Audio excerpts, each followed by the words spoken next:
and welcome to the Other Side of the Firewall podcast, where we talk about the latest and greatest in cybersecurity news, as well as we highlight those movers and shakers and glass ceiling breakers, those people of color who've made it to the other side of the proverbial firewall.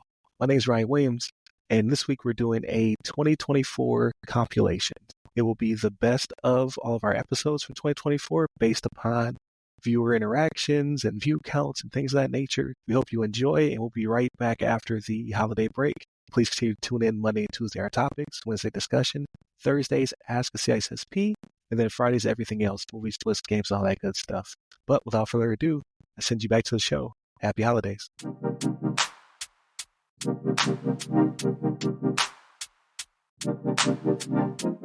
What's going on, everybody, and welcome to the Other Side of the Firewall podcast, where we talk about the latest and greatest in cybersecurity news, as well as we highlight those movers and shakers and glass ceiling breakers, those people of color who've made it to the other side of the proverbial firewall. My name is Ryan Williams, and as always, I'm joined by Shannon Tynes. What's up? What's up?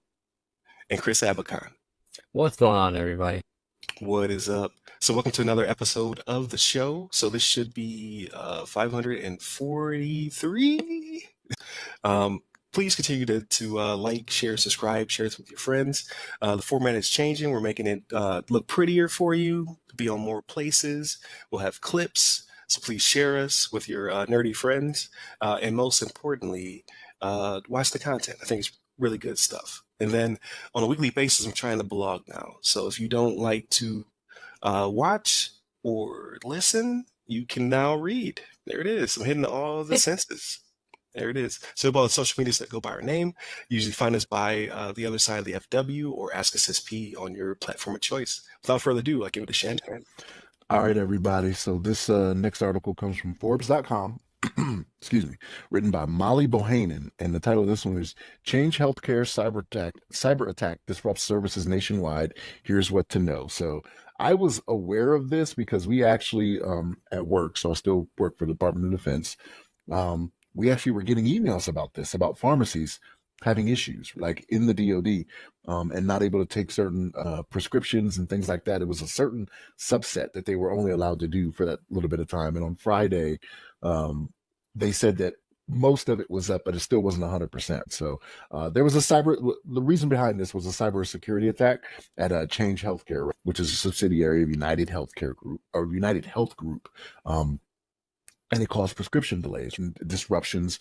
And it says at a number of pharmacies across the U.S. and is ongoing. So according to this article, this article was last week. But like I said, on Friday, we had got the message that, hey, most of it was back up. And the company, they said that they proactively isolated the impacted systems from other connecting systems immediately after detecting the threat, which is a good thing. Like it's one of those things where it didn't sit and fester for a long time, but they caught it fairly early. He says specific to Change Healthcare, but it was one of those things where it affected secondary systems, right? Like because of that. And this is the interconnectivity of the world today. So because Change Healthcare connects to this, which connects to this, which connects to this, you had all these different things that happened. So I know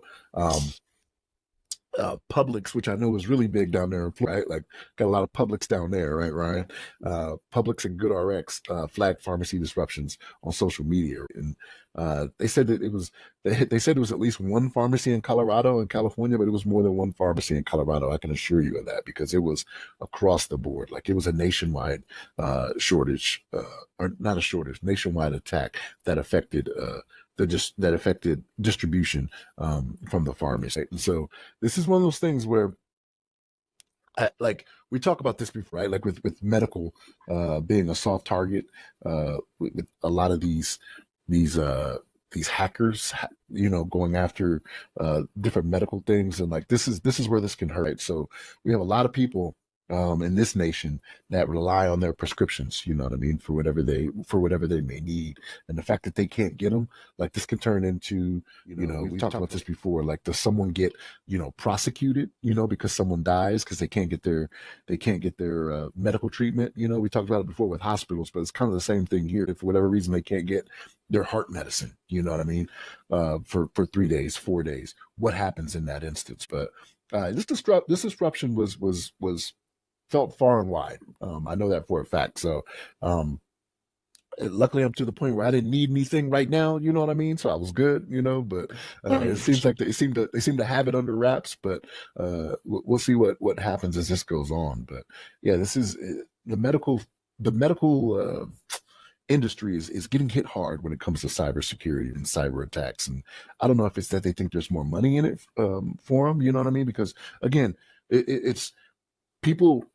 These companies, these medical companies, a lot of them are for profit. Like they want to make money. Like as much as they want to tell you they're here to help you, this, that, and the third, they're not doing it for free. Especially in America, it's not like they're Canadian pharmaceutical companies where pills cost $6 a piece or anything like that. That's not how it goes down in America. It's for money.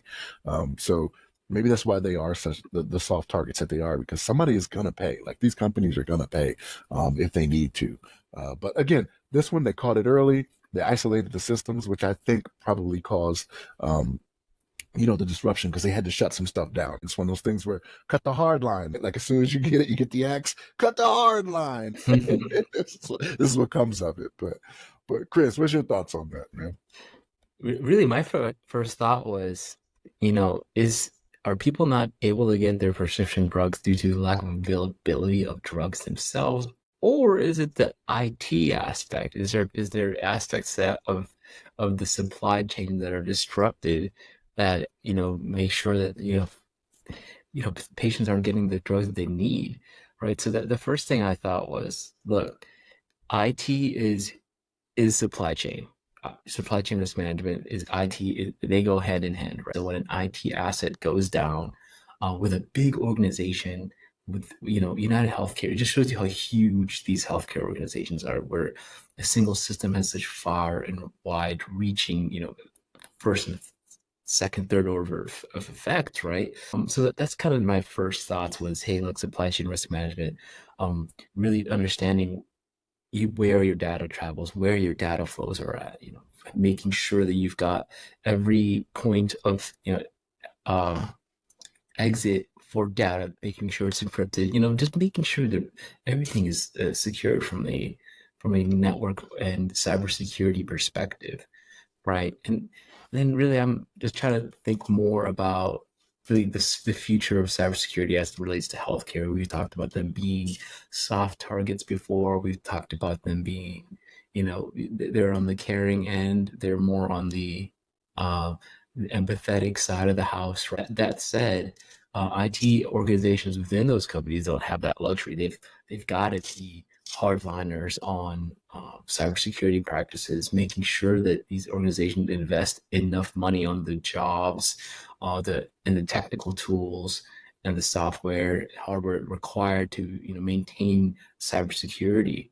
And then one thing too is, like, I was thinking about the financial, maybe regulatory implications of this.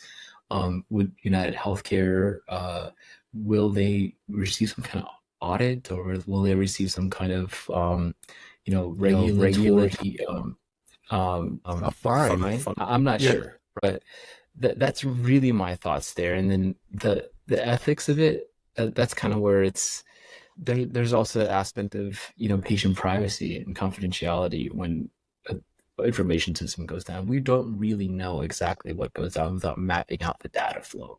And really my concern is making sure the flow of data is secure. Yeah, definitely. Quick PSA. Again, please like, share, subscribe. Check out all of our social media. Read the new blog and article and all that good stuff.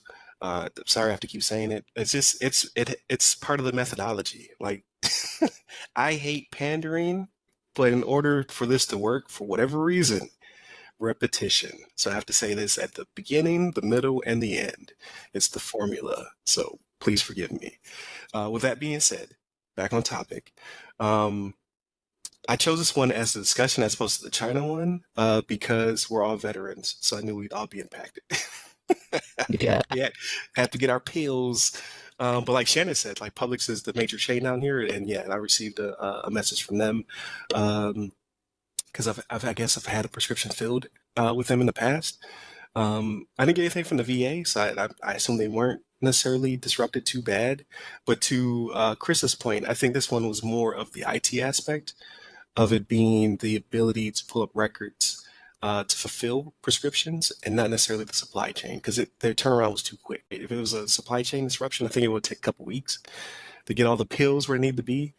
Not except for probably like Viagra would probably be back on shelves pretty fast, but heart medicine would take weeks for some reason. Just my 2 cents.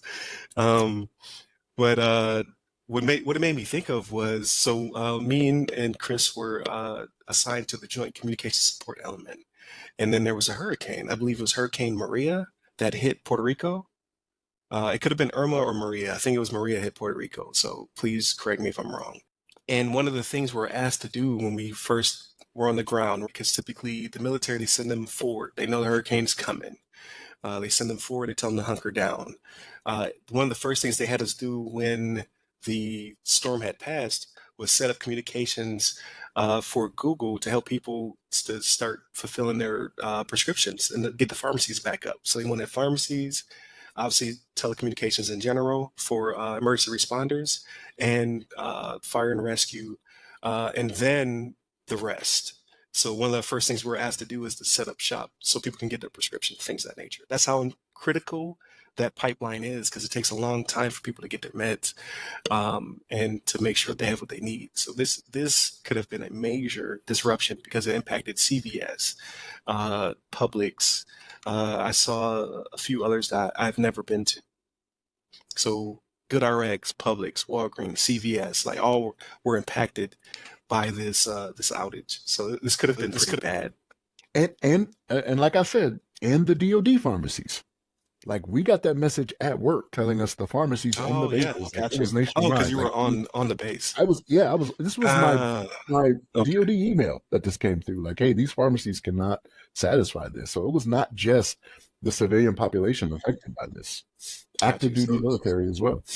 So it was like a single point of failure disrupted a lot of people. So my thought would be like they will be like Chris said, they're gonna have to come in and prepare for an assessment because that's gonna hit them, HIPAA, maybe HIPAA or high trust or what have you, in this CSF. Like they might give the works, but two, there's going to be a class action, a fine imposed or something. They're gonna get slapped with this because it was too big. Right. Like if it was just a mom and pop situation, maybe they would just get a slap on the wrist. But there's a lot of Congress individuals and things of the nature of the president. Like everybody's on something. Everybody has a prescription of some sort, whether it be a vitamin all the way to, like I said, Viagra. So, Vitamin B. so the powers that be in the center, like I couldn't get my vitamin V.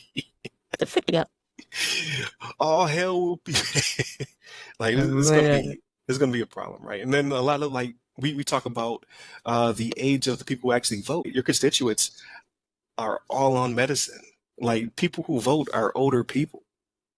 So they're going to be like, hey, I don't want this to not happen again because I need my whatever. So this impacted a lot of powerful people, whether it be all the way to the top, right, to the man in charge of the free world, all the way to the people who put him in that position, the constituents. So this will be an issue. So that's why I thought it'd be a good topic to bring up. Like China, it was close. It was close. It was a race. It was going back and forth in my head.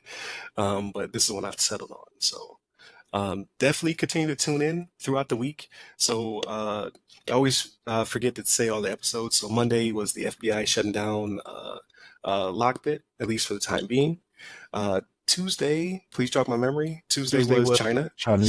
Chinese online dump. Right. The Chinese Snowden leaked all this crazy information. And then Thursday, please look out for Matthew Hale. Matthew Hale is the CEO and author who runs We Gonna Learn Today. Yes, folks, it is the world's biggest website for Black history. So he was on the show, and it fits because he is an IT person first and foremost. So he did all the scripting, the coding, the building, and all that stuff. He has a ton of certifications and degrees, as well as he is a Marine retired veteran. And he also worked for JCSE and SOCOM and MARSOC and all that good stuff. But now he teaches people Black history. So look for that on the leap day I thought that was fitting. We got an extra day this month. Take that, rest of history. So definitely tune in for that one. Really good discussion. And then Friday's everything else: movies, books, games, all that good stuff. Hit up all the websites that go by our name. Look for The Other Side of the FW or Ask Assist P on all the platforms.